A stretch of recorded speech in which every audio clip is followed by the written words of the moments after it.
right, well, today in the Safety Consultant podcast, we're going to talk about hazards, controls, and procedures. But what if the biggest risk in the organization is stuff nobody wants to talk about? So, the stuff that you think, right, safety failures, they don't always come from bad rules. They don't come from broken communication. And right now in the U.S., we kind of have a real large political and ideological divide. And that's kind of accelerating the breakdown in the organizations as well. There's bleed over. And I'll give you guys some data on that one. So I am going to shout out Dr. Jay Allen and the Rated R Safety Show. Listening to the show episode 1282, when disagreement becomes the real risk. Started talking about politics, and when people don't talk, you got the siloing effects and all that stuff, and then you get some breakdown in communication. Not a good thing. So this episode, I'm going to kind of focus on really, it's not about politics at all. I don't want to focus on that. That's right, watch out. Don't want to deal with politics. It's about what happens when safety and disagreements turns into silence and the risk of that. So, bear with me. We got a good one today. Come on. So, come on.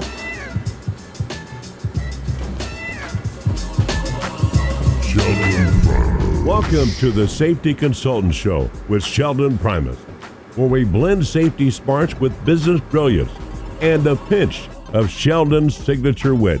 Whether you're a safety pro, a fresh-faced consultant, or just safety curious, get ready for a show that'll educate, entertain, and elevate your safety game. Let's dive into the art of consulting with your safety Sherpa himself, Sheldon Primus. This episode is powered by Safety FM. And some coffee. Yeah, gotta have some coffee when you're doing these, right? So again, I set you guys up with something that I've been really thinking about, and the thought process on this show itself was a bunch. In the U.S., as time of recording, it's January 27th, 2026, and we've had some issues in Minnesota, in Minneapolis, Minnesota area. That led to the death of 2 Americans at the federal government. And, even that phrasing is going to be something that someone will say, oh, it's political. I'm just using the phrasing that's coming from the local officials. So the local officials have a lot to do with how I phrase that. I'll just go ahead and tell you that. However, I was thinking of root cause stuff, most of you guys don't know that, with me, when I go into an organization, I'm not just dealing with safety and health. I'm trying to look at the organization as a whole and thinking of their culture as a whole. And a lot of that will be the root cause side. So if we have components of the organization, and the basic component of every organization is the employees, right? And the employees can't feel safe enough to talk to each other, or there's bullying between one facet of the organization, the members, the workers, and one worker feels bullied by another, or can't talk because they feel like this individual is going to judge me and X and whatever. That equals silence. Silence equals increased risk. Increased risk equals you're going to have yourself some issues. So in 2025 and 2026, Emerald Journal, they actually did this. It's Emerald Insight, Journal of Knowledge Management. They had a research January 12th, 2026.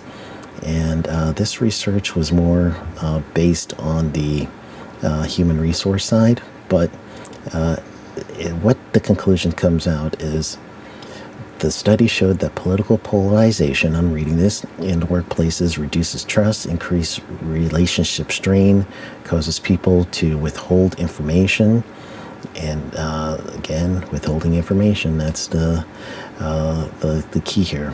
It causes people to withhold information from coworkers they disagree with. So that can directly affect hazard reporting and safety communication.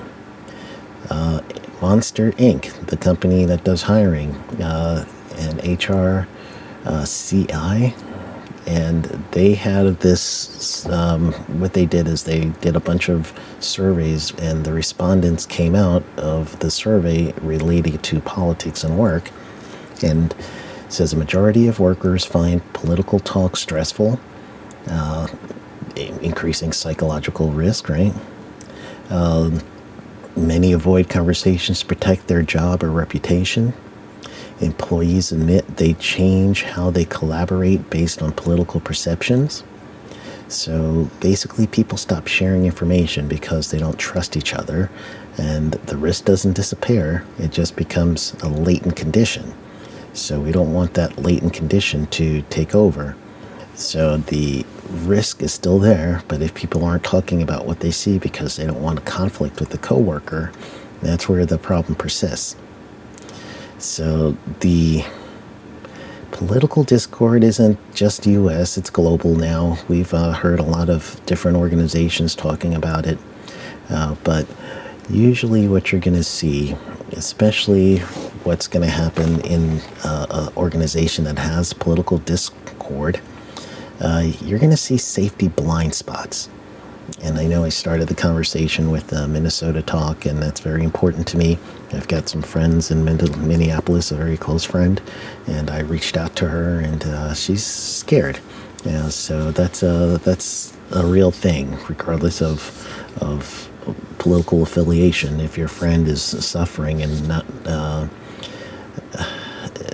not living life to her fullest because of fear of what could happen in her streets, that's a real thing, right? You can't leave that at home. That stuff goes with you. You're a human, so you're going to bring that to work, right? So now if you have a perception that the person that you're working with and their political party or their affiliation or whatever is contributing to that personal fear, chances are you're not going to have the same work experience with this person that's open and collaborative, and you guys work hand in hand in certain areas. It'll be hard, right? So that's going to be, an information silo. One of those thought process for that is, I'll tell my people, not those people, the ideology stuff. So with that, the critical safety lines, it becomes where the department becomes the tribe. Let's say that. So now my department's going to keep information from that department because they're not our people. So now critical insights and safety and operations and everything else doesn't cross department lines, and now you've got yourself an issue. Take it to the individual level. So your coworkers, if they feel like they can't speak up on a conflict because they don't want to talk to someone that they have a conflict with or perceived conflict, then that's also going to lead them to a self-censorship thing. So therefore, any kind of near misses or something that would have happened, if they don't feel like they could safely talk to someone about it, then at that point, that's going to truly lead you to have a risk that is unrecognized. It's not recognized, let's say it that way. So you're going to have an event. The us versus them thinking, you could disagree with someone on personal, but when there's safety discussions that go into all these turf wars and everything else, now you're going to have yourself a different dynamic that could happen. And again, we've talked a bunch about psychological safety in the past.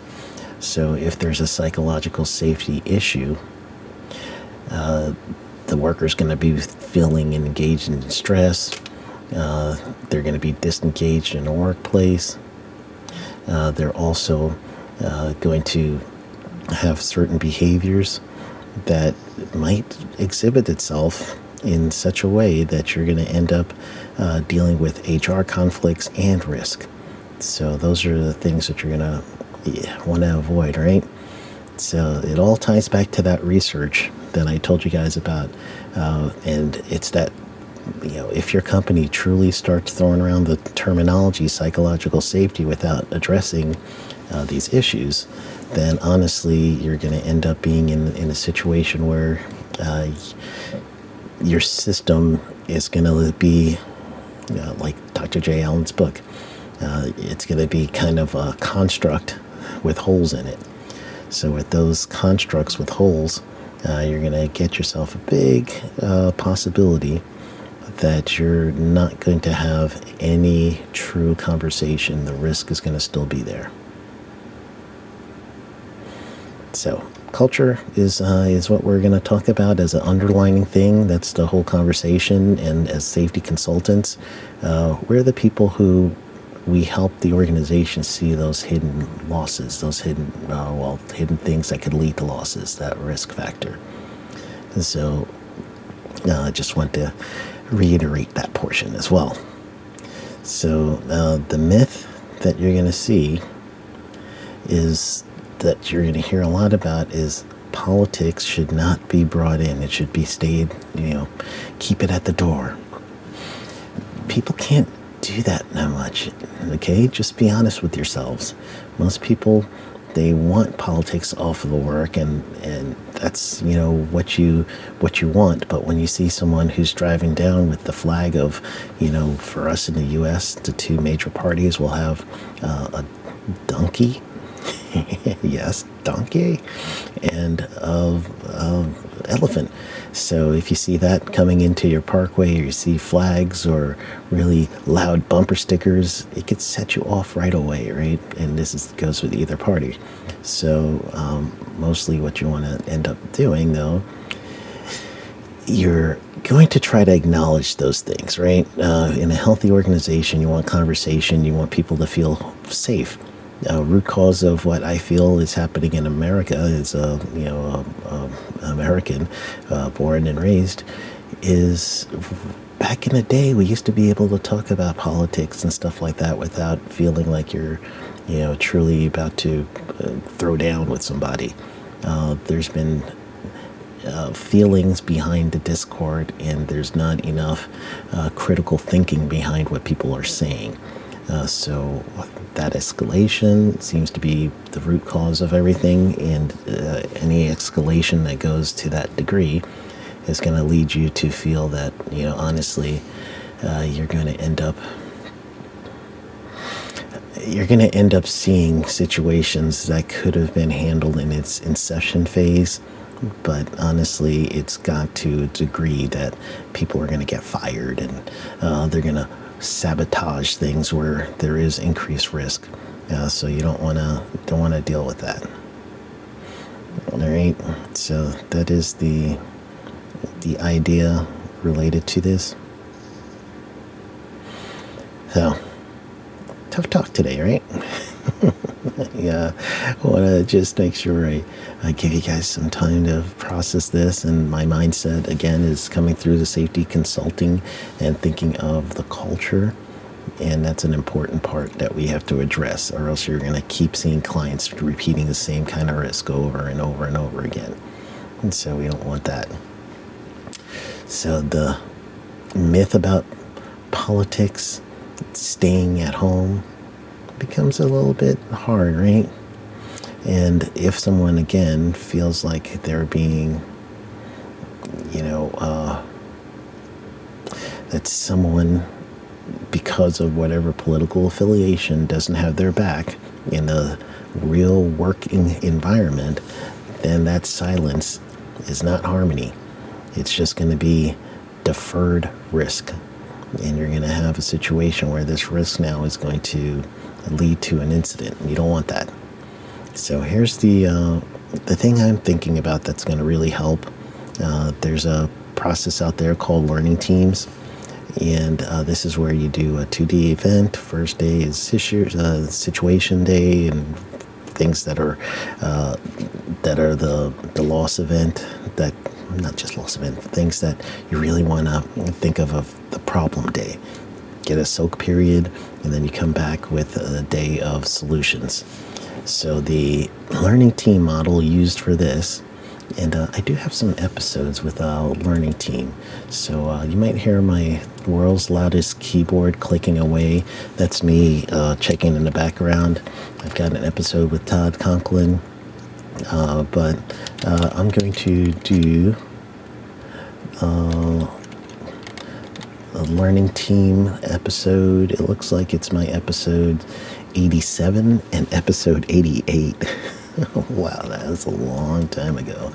87 and 88. But that's where I talked to Brent Sutton and Brent Robinson and Glennis McCarthy. So they're all on the show talking to me about learning teams. So look that one up. That's going to help you. So in this certain learning team model, what we could do, and we could borrow this concept to help us, is giving the workers a safe place to talk about this stuff. And you have to make sure it's structured in such a way that it's going to be highly, it's not going to lead to confrontation. So you want to structure your learning team so that you're going to have a small group, a neutral facilitator. You're going to focus on the impact of the work. So that's honestly what you're going to be looking at. If we don't have this conversation, here's the impact of what this could be. So that's the focus of this learning team. And again, you're not going to try to convince people in any way, one political side to the next. That's part of your ground rules that you're going to set up. You're just trying to establish some psychological safety in these sessions. It's for information. It's to make sure that the workflow doesn't stop. It's to make sure that people don't hesitate while trying to speak up. Those are the reasons for these learning team events. Another learning team objective here, well, I guess more than objective, but you just want to make sure that you're going to try to identify where risk will happen, where siloing of information is happening, where the workflow is going to end up leading to an increased risk that is not going to end well. That's what we're trying to do. So we want to make sure that we keep tying things back, especially with the research that I showed you guys earlier. The research is saying that people are taking all the political stuff and it is coming back home. So your goal isn't agreement, it's just visibility. You may never get the agreement part, but you want workers, co-workers to be able to talk and to trust each other again in order for them to feel comfortable sharing critical information. So in practice, you're going to try to set up the training facility where it's in a nice circular situation so everyone could see each other real well, be really comfortable. You're again going to try to talk about situations versus actual feeling. Your goal is the culture. So you want to, whoever, I'm assuming that you guys are going to be the consultants or at least a safety team that's going to be leading the conversation. So how you want to structure this is, again, you talk about work, not politics. So you're going to truly start the conversation up with, this is a learning event. Where does disagreement show up at work for you? Where does information stop flowing? When do people hesitate to speak up? Those operational curiosity questions that Sam Goodman, the Hop Nerd, tells us about in his operational curiosity cards. Go to thehopnerd.com. In his shop, you'll see it. I love those cards. So start with questions like that, right? And now, just safely, surface some of this friction. I don't always feel safe sharing concerns when I think about some people will dislike me. That's some conversation a worker may have, right? Sometimes they decide it's not really important to talk to this person because we're going to have an argument. That's the stuff you want to get out, right? You want to see where there's some sort of self-censorship, and you're going to bring that out. Hey, self-censorship is going to give us some risk, and you want to make sure that you bring that out in a safe environment.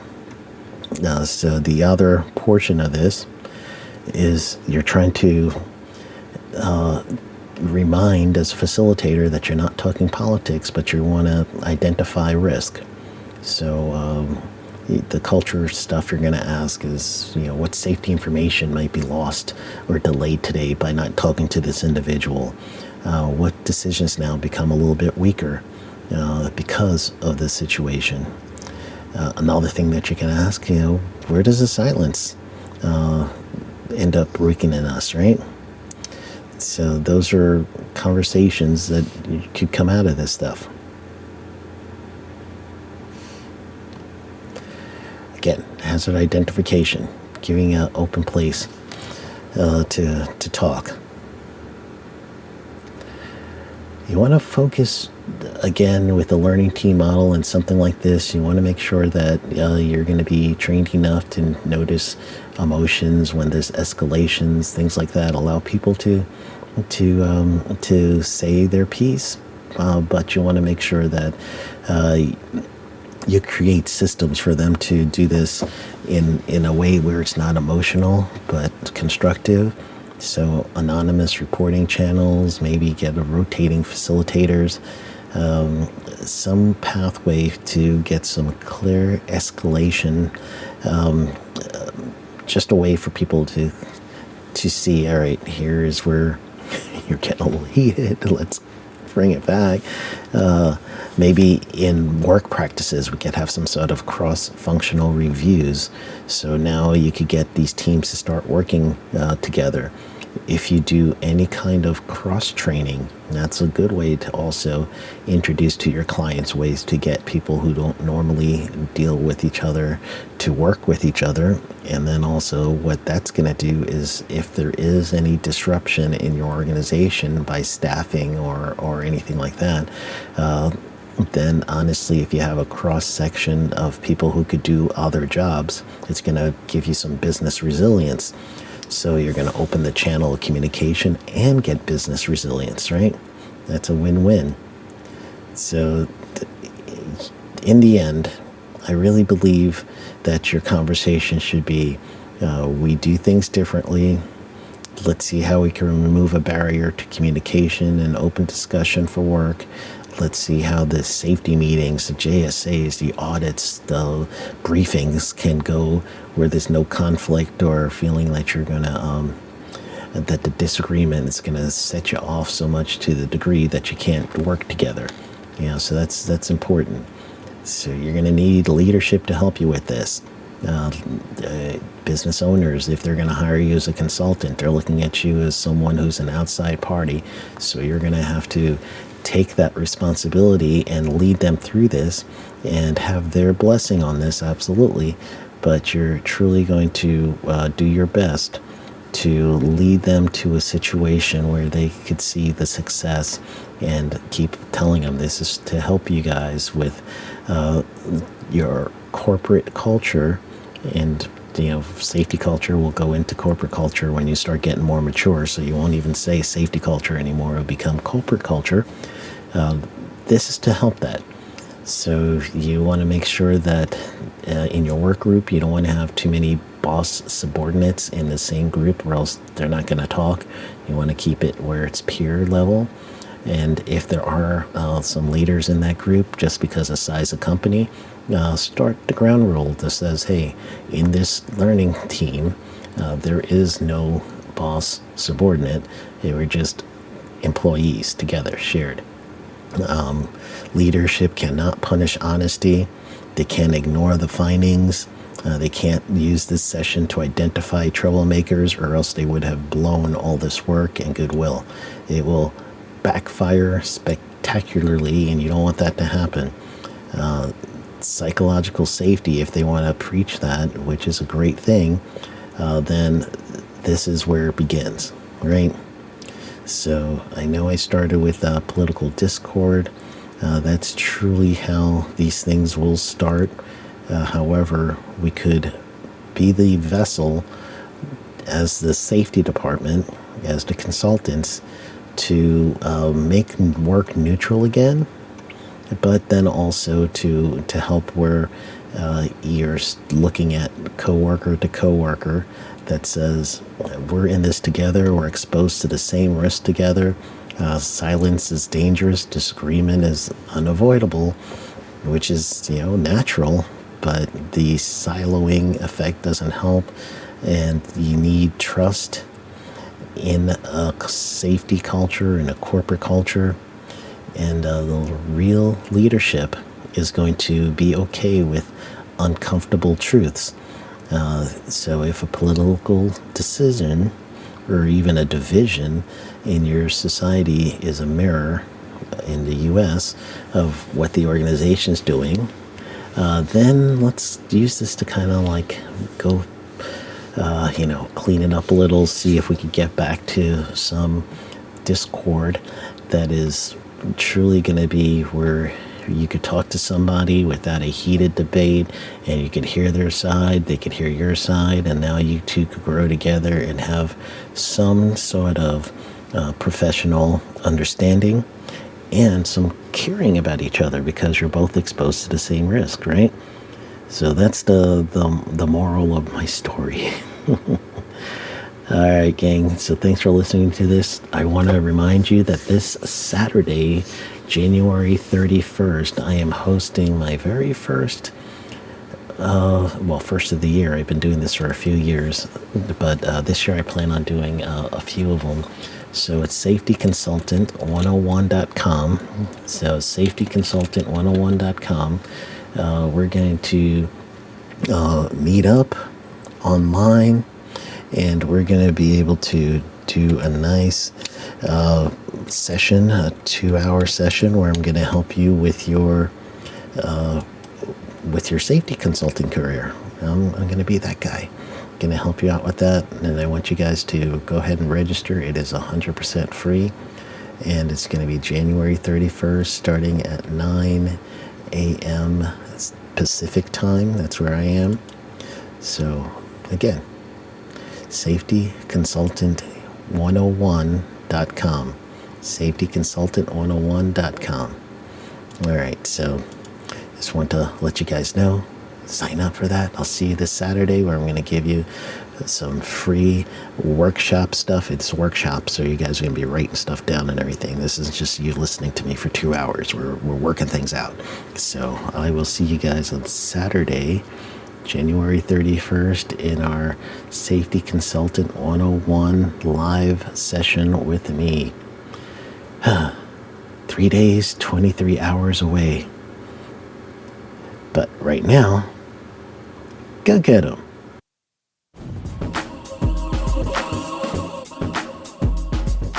That's a wrap for today's safety show. Remember, safety isn't just about hard hats and caution signs. It's about business smarts too. Thanks for joining us on the Safety Consultant Show with Sheldon Primus. Until next time, stay safe, stay savvy, and keep consulting like a boss. Go get 'em. The views and opinions expressed on this podcast or broadcast are those of the host and its guests and do not necessarily reflect the official policy or position of the company. Examples of analysis discussed within the past hour, only examples. It should not be utilized in the real world as the only solution available, as they are based only on very limited and dated open source information. Assumptions made within this analysis are not reflective of the positions of the company. No part of this podcast or broadcast may be reproduced, stored in a retrieval system, or transmitted in any form or by any means, mechanical, electronic recording, or otherwise, without prior written permission of the creator of the podcast or broadcast, Sheldon Primus. This episode has been powered by Safety FM. Ever catch yourself thinking, I could do this on my own? If you're a safety officer with real-world skills, you don't have to wait for permission to build your freedom. On Saturday, January 31st, I'm hosting Safety Consultant 101, a free live workshop. In 2 hours, I'll help you package your expertise into a service clients will pay for and set pricing boundaries so you don't get stuck doing free advice forever. Register now at safetyconsultant101.com. Let's build your freedom.